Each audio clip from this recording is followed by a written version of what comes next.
Bonjour à tous, bienvenue pour ce nouveau numéro de Dimanche en politique. Très heureux de vous retrouver en direct sur France 3 à Bourgogne. Plus d'1 million de jeunes du monde entier en grève le 15 mars dernier.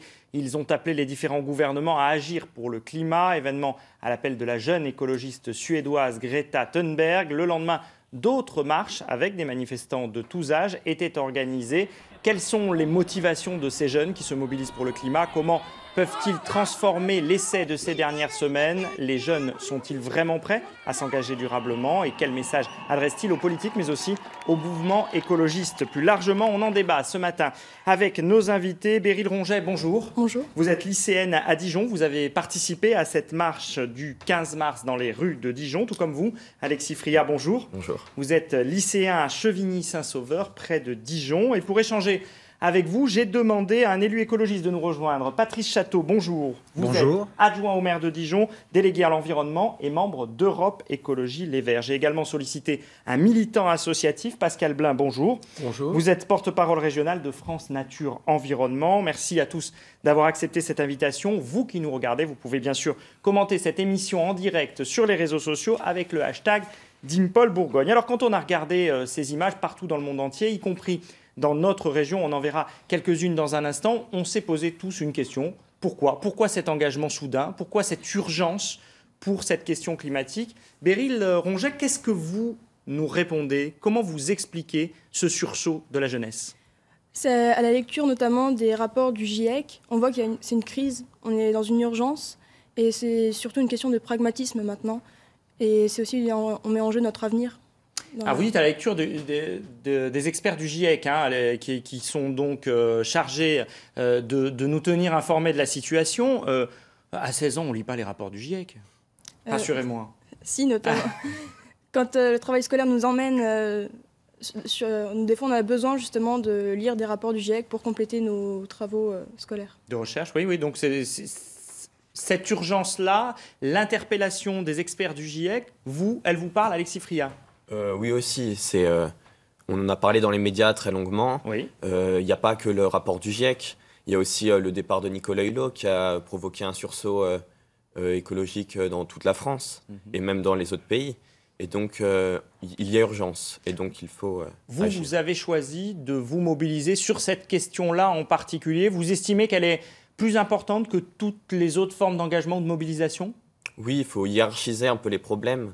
Les problèmes de fin de mois, oui, c'est un vrai sujet, mais l'écologie, s'il n'y a plus de planète, si on n'a pas d'avenir, on ne pourra pas vivre, et donc ces problèmes-là n'existeront plus. Pascal Blin, vous des manifs, vous avez dû en faire un certain nombre comme militant écologiste.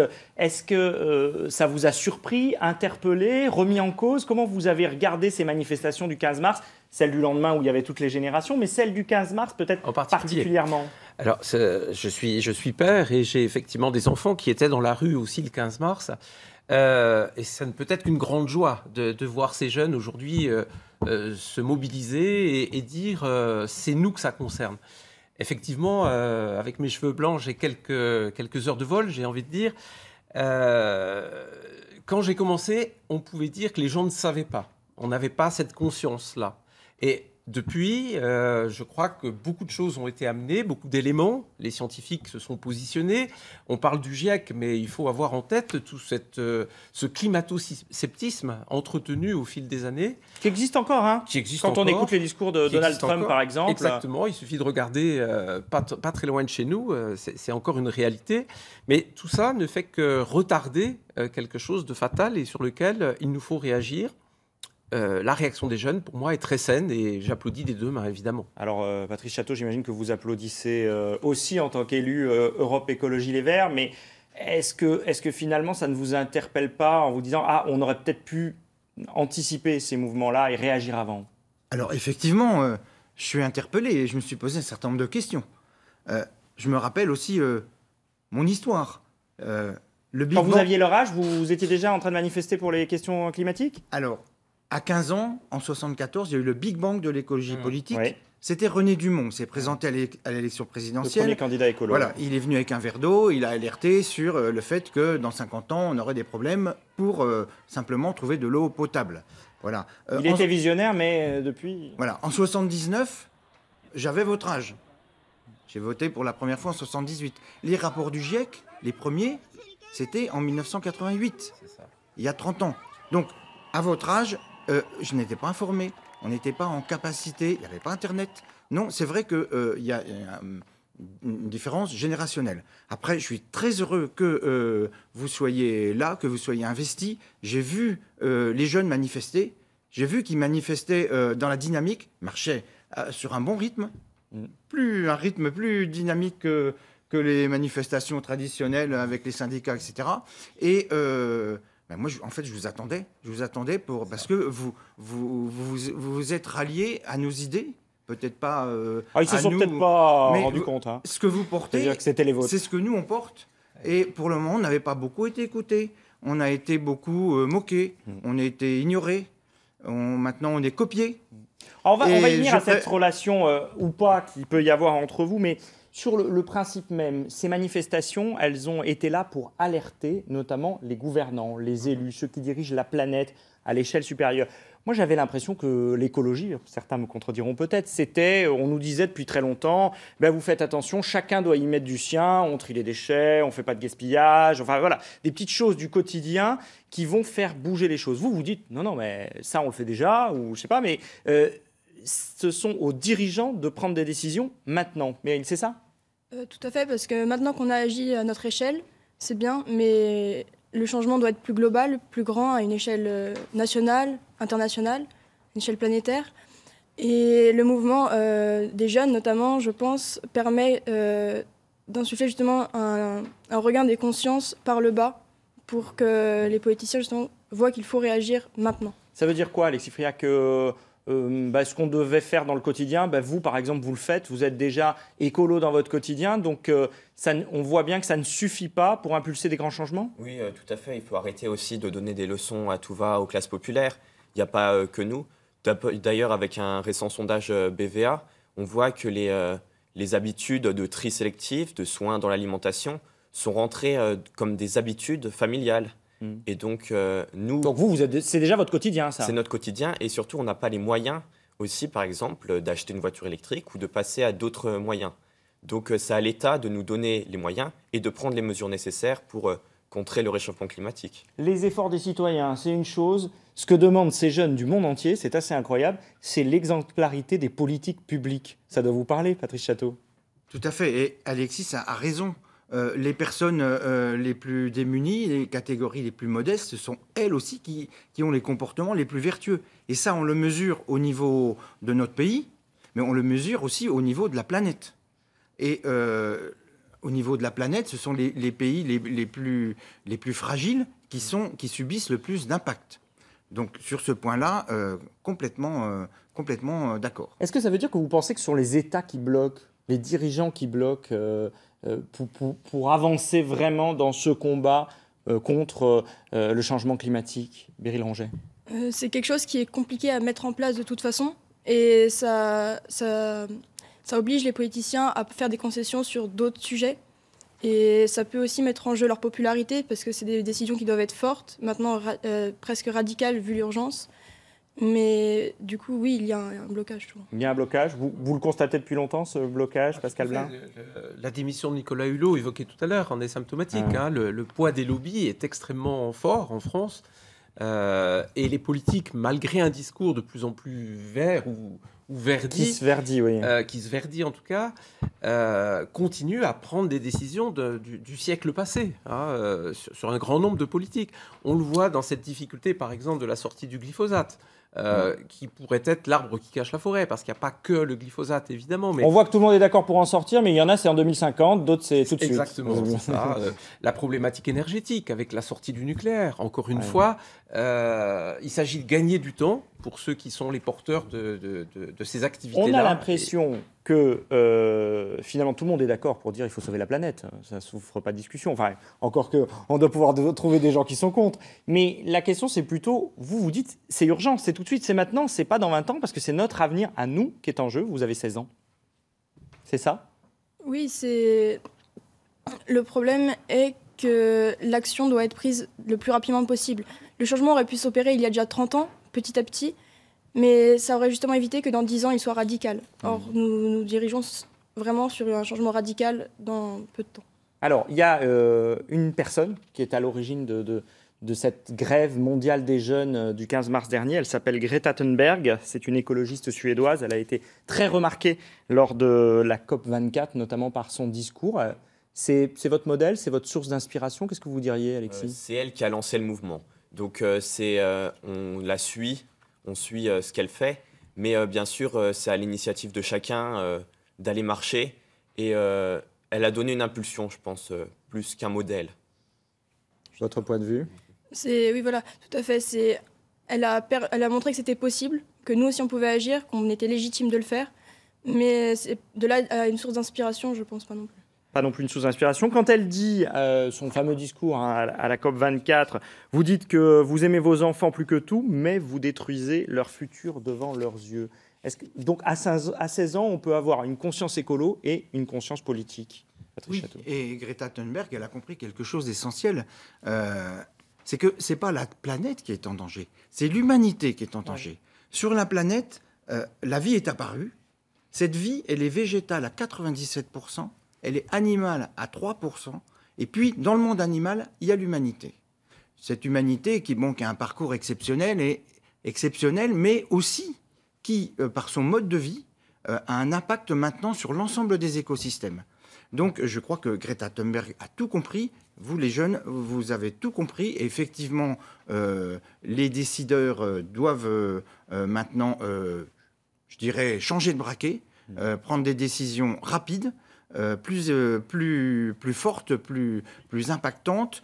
Nous, les écologistes, nous sommes souvent dans des coalitions où, avant qu'une décision soit prise, nous devons d'abord convaincre ceux avec qui nous sommes en coalition. Et sans coalition, vous n'arrivez pas au pouvoir. Et en revanche, quand on est au pouvoir, il y a quelques exemples. Je pourrais citer Jean-François Caron, le maire de Loos-en-Gouel, dans les Hauts-de-France. Je pourrais citer le maire de Grenoble. Damien Carême, le maire de Grande-Synthe, Éric Piolle à Grenoble. Et puis, dans notre région...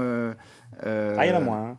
Jean Massé en Puisay. À Saint, en Puisay, voilà, qui est un maire très engagé. Il a réussi à protéger ces zones de captage en faisant la promotion de l'agriculture biologique, laquelle après fournit la cantine de son village. Est-ce que ça vous parle, ça, l'engagement politique, par exemple, à travers un parti comme Europe Écologie Les Verts, qui a fait, c'est un petit peu son fonds de commerce, hein, l'engagement pour la planète et pour l'environnement. Est-ce que c'est, selon vous, vu de votre génération, comme ça qu'il faut changer les choses, ou est-ce que c'est plus transversal, Berry Longet ? De toute façon, le changement doit être d'un point de vue écologique, économique et social à la fois pour être durable. C'est ça, vous ne divisez pas les choses, hein, c'est global. Votre mouvement n'est pas finalement que sur la question de l'environnement, il y a d'autres questions derrière. Si on veut réussir à passer une transition écologique viable et durable, de toute façon, il faut prendre en compte les autres facteurs qui vont avec. Alexis ? Oui, on voit que Europe Écologie Les Verts est un parti qui attire plus de jeunes parce qu'ils ne se retrouvent pas dans les partis. Mais en même temps, c'est aujourd'hui entre 7 et 9% dans les sondages pour les européennes. Oui. C'est-à-dire qu'en gros, ils ne sont pas en tête, donc a priori, ils ne pourront pas beaucoup faire changer les choses. Oui. À l'heure où on parle, où on pourrait prendre par exemple les dernières élections présidentielles, on voit bien que le score est assez limité pour Europe Écologie Les Verts. C'est quand même comme ça qu'il faut faire ? Mais les jeunes, c'est compliqué parce qu'il y a beaucoup de facteurs qui rentrent en compte. Et la jeunesse aujourd'hui est assez réticente face aux partis, face à la politique en général. Oui. Et donc, on voit bien, Nicolas Hulot l'a montré, est-ce qu'il n'y a pas dans la politique une limite écologique ? Ça fait 3 fois qu'on parle dans cette émission de Nicolas Hulot. Oui. Parce que pour vous, on parlait de Greta Thunberg il y a un instant, pour vous, Nicolas Hulot, ça reste un symbole, et aussi peut-être un symbole de l'échec de l'écologie en politique ? Tout à fait, c'est presque un écœurement qu'il y a, parce qu'on voit qu'il y a quelqu'un qui peut faire quelque chose au pouvoir, qui pourrait avoir le pouvoir de faire quelque chose, et il se trouve bloqué. Alors allez-y, oui, Pascal Blin. Pour réagir sur Greta Thunberg tout à l'heure, pour moi, vous pouvez faire le lien avec Nicolas Hulot aussi. Notre génération. C'est ça. Il faut sortir aussi des totems. Il faut sortir de ces personnages qui sont les sauveurs, qui sont les personnages charismatiques. Parce qu'encore une fois, ce que derrière Greta Thunberg, il faut bien sentir, c'est que c'est l'ensemble de la jeunesse mondiale qui est prêt à se mobiliser. Oui, mais elle a besoin aussi parfois de porte-parole, d'emblèmes, et Nicolas Hulot, à une époque, en a été un. Tout à fait. C'est porte-parole, c'est médiateur, c'est aussi le rôle de la société civile organisée, c'est le rôle du monde associatif, c'est le rôle du politique. Et il a été tellement discrédité ces dernières années qu'on va vers des tensions. On l'a vu dans la rue ces derniers jours, ces derniers mois. S'il n'y a pas cette organisation minimaliste qui permet d'organiser la parole, ben effectivement, l'affrontement se trouve de plus en plus présent. Et si je me réjouis, moi, de voir un mouvement non violent avec ces mouvements de jeunesse, on ne sait pas où ça peut aller si on reste dans l'immobilisme. Donc je voudrais vraiment que les politiques entendent que ce n'est pas tel ou tel qui tient à la meilleure idée, etc. Mais c'est bien la masse, les citoyens qui sont aujourd'hui prêts à changer avec ces jeunes. Et demandent ces changements. Il y a un effet groupe qui est important. Patrice Château, vous voulez réagir? Oui, je voulais dire, Nicolas Hulot, il a été journaliste, il a été engagé dans le secteur associatif et il a été au pouvoir 15 mois dans un gouvernement et au bout d'un certain temps, il s'est aperçu que les engagements qu'on lui avait donnés n'ont pas été tenus. Et il s'est aperçu du poids des lobbies. Et là, il est parti. Il l'a fait de manière, disons, fracassante. En tout cas, son constat est terrible. Son constat est terrible. Un constat d'échec, quoi. Et pour moi, cet événement de la démission de Nicolas Hulot, c'est un changement d'époque dans l'écologie politique. Il y a eu la première époque, comme je vous le disais, 1974. 2018, 45 ans. Voilà, pendant ce temps-là, il y a eu la prise de conscience. Nous, les écologistes, on a été des lanceurs d'alerte. Et là, maintenant, on change d'époque. Moi, je dirais, on change d'air. Et depuis l'été dernier, la démission de Nicolas Hulot, Greta Thunberg, qui alerte d'abord son pays, ensuite l'Europe, finalement le monde entier. Et là, on est dans une nouvelle époque et il va falloir... Alors, je vais pas poser la prochaine question de ce côté de la table, parce que je connais à peu près la réponse, mais puisqu'on parle de Nicolas Hulot et de son départ du gouvernement, si je vous montre la photo d'Emmanuel Macron, on va la voir après celle de Nicolas Hulot, vous diriez écolo, pas écolo? Emmanuel Macron, notre président de la République, qui se mouille? Alexis? Pour l'instant, les décisions sont faibles face à l'enjeu écologique, et il continue, ce qu'on parlait avant, de donner des leçons aux classes populaires. Sur le fait de trier, il n'y a pas que nous qui devons... Vous croyez qu'ils ne trient pas les déchets? Si, peut-être. Si, peut-être. Ouais. Mais c'est aussi à l'État, c'est surtout à l'État, aujourd'hui, de prendre des mesures. Et, on va vous dire que les mesures, ça coûte cher. Oui, c'est toujours le problème. Sauf que quand on sait que 1000 milliards sont sortis en quelques jours pour sauver les banques en 2008, aujourd'hui, c'est l'affaire de l'humanité qui est en jeu. Donc ces 1000 milliards, on peut les sortir pour nous, pour notre avenir, pour l'humanité. Véryl, vous dites pareil sur... Il y a des belles paroles, mais derrière, il n'y a pas d'actes. C'est ça qui manque. Et peut-être que sur le court terme, oui, ça va coûter cher, mais sur le long terme, forcément, ce sera moins cher.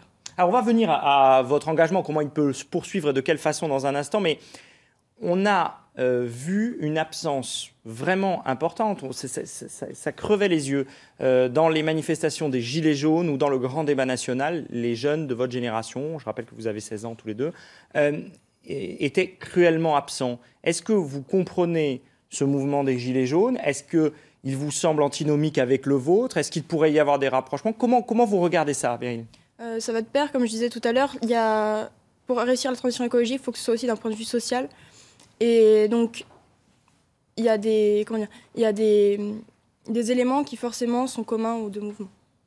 Alexis? Oui, tout à fait, je suis tout à fait d'accord. S'il n'y a pas de social... vous étiez dans la rue le 15 mars, mais le samedi, vous n'y allez pas. Non, faut faire la part des choses. Et je comprends les revendications des Gilets jaunes, je les soutiens. Mais aller dans la rue pour manifester, pour moi, à 16 ans, je ne me verrais pas... vous y étiez bien le 15 mars? Oui, j'étais le 15 mars. Alors, peut-être une petite difficulté à vous rapprocher de ce mouvement-là? Oui, peut-être. Est-ce que aussi, c'est pas parce que le point de départ, il n'est pas très écolo, moi je vous le dis très clairement, le point de départ, c'est la taxe sur le carburant. J'ai besoin d'aller travailler avec ma voiture parce que je travaille à distance de mon domicile, j'ai pas forcément des fins de mois très faciles, ça me coûte de devoir payer plus cher mon carburant, et le carburant, ça pollue. Est-ce que c'est pas aussi ça qui est finalement très différent de votre mouvement? Oui, il y a part de choses, mais en même temps, au point de vue social, si le gouvernement ne donne pas des moyens aux gens, les gens ne pourront pas aussi être écolos dans leur vie, en fait. Donc, il ne faut pas supprimer les primes, etc. Et les déductions fiscales. Ce qui est vraiment choquant et scandaleux, c'est que c'est toujours les plus pauvres sur lesquels on va faire porter la pression sous couvert d'écologie. Il faut être réaliste. Aujourd'hui, les plus gros pollueurs sont ceux qui payent le moins. Par exemple, les navires qui amènent l'essentiel de nos marchandises en Europe et en France brûlent un pétrole brut qui n'est pas taxé. Le kérosène brûlé dans les avions n'est pas taxé. Donc vous dites ces deux mouvements, ils ne sont pas contradictoires, ils ne sont pas antinomiques? Tout à fait. Il n'y aura pas de justice climatique s'il n'y a pas de justice sociale. Les deux choses doivent marcher de pair.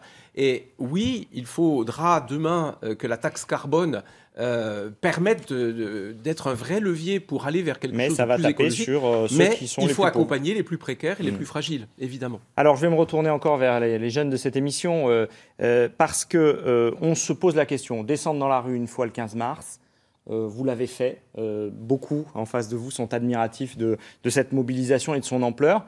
Est-ce que c'est le début d'un engagement? Est-ce que c'est un one-shot et puis vous passerez au reste après? Comment vous voyez les choses? Tout d'abord, on s'est dit qu'on n'allait pas marcher toutes les semaines parce qu'on ne voulait pas endormir les consciences non plus. Et donc, ça c'est un petit tacle pour les Gilets jaunes, non? Qui eux manifestent toutes les semaines. Est-ce qu'ils endorment les consciences? Est-ce qu'ils endorment les consciences? Bon, je vous laisse poursuivre. Ce que je disais, c'était que donc du coup, on voulait attendre. En fait, on attendait de voir, parce qu'on sait que des décisions peuvent pas être prises en 1 semaine, 2 semaines. Et donc, on voulait voir si au bout d'un moment, il y a des décisions prises ou pas. Et s'il n'y a pas de décision prise, dans ce cas-là, on devra marcher. Autrement, sinon, notamment, on essaiera de faire des clean walks, etc.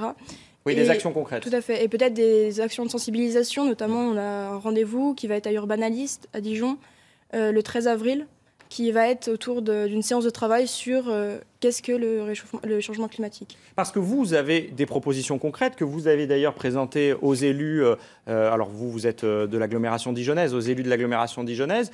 Vous avez des solutions très concrètes pour nous ici, au-delà des grands débats sur le climat au niveau mondial. Oui, tout d'abord, que la ville, on a demandé à M. Rebsamen de déclarer l'état d'urgence climatique qui va permettre de créer un groupe de citoyens engagés, donc de jeunes comme de moins jeunes, et pour filtrer les décisions et donner des mesures aux conseillers municipaux.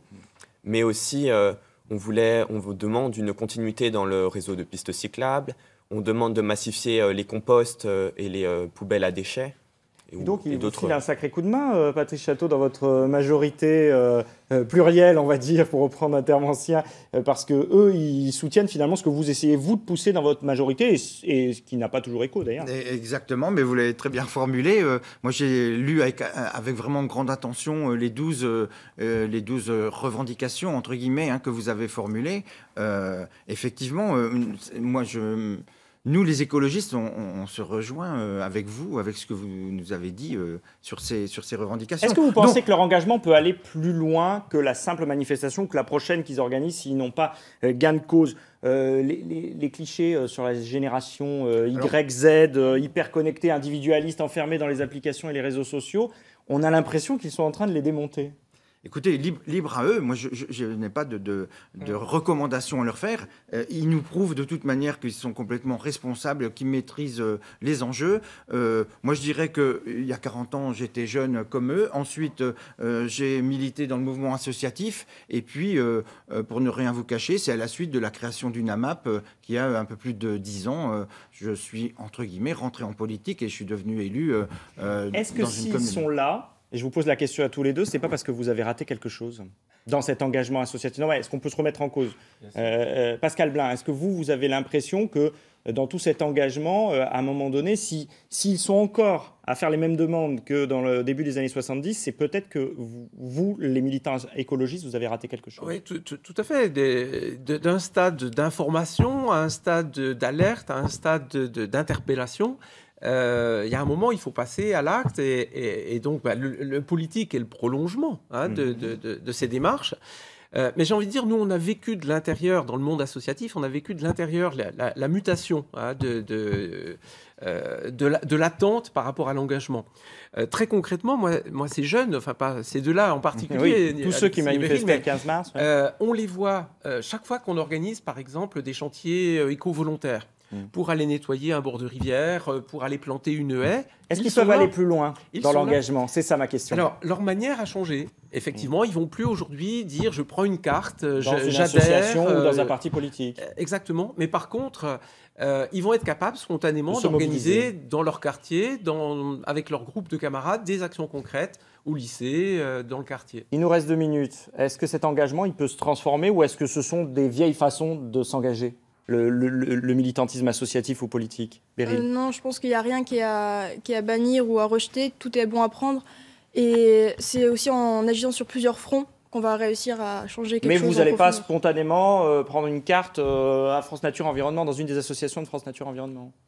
C'est possible. Oui, mais c'est pas forcément là... Aujourd'hui, les jeunes ont du mal à aller directement dans des associations. Derrière le mouvement You4 Climat Dijon, les jeunes se sentent dans leur sphère. Ils sont avec des amis.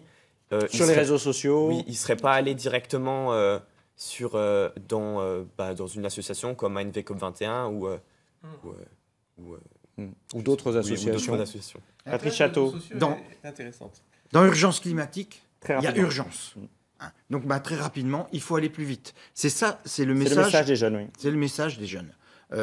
Nous, par exemple, on a initié beaucoup de choses. À Dijon, le bio dans les cantines est passé de 10 à 30% en 4-5 ans. Oui, mais le message, c'est pas assez rapide, vous ne faites pas assez. Et maintenant, il faut aller à 100%. Les composteurs collectifs, il y en a une 60aine sur la métropole, mais il faut encore aller plus loin. Toutes vos revendications, moi, je pense qu'elles sont pertinentes, mais l'essentiel, c'est le rythme. Il faut aller plus vite. Le message est passé. Obligation de résultat. Le message est passé. Merci à tous d'avoir accepté de répondre à ces questions et de débattre aujourd'hui en direct. Merci à vous de nous avoir suivis. Dans un instant, un point sur l'actualité régionale avec Elsa Bezin, suivi de la partie nationale de Dimanche en politique. Francis Letellier reçoit Franck Riester, le ministre de la Culture. Bon dimanche à tous sur France 3.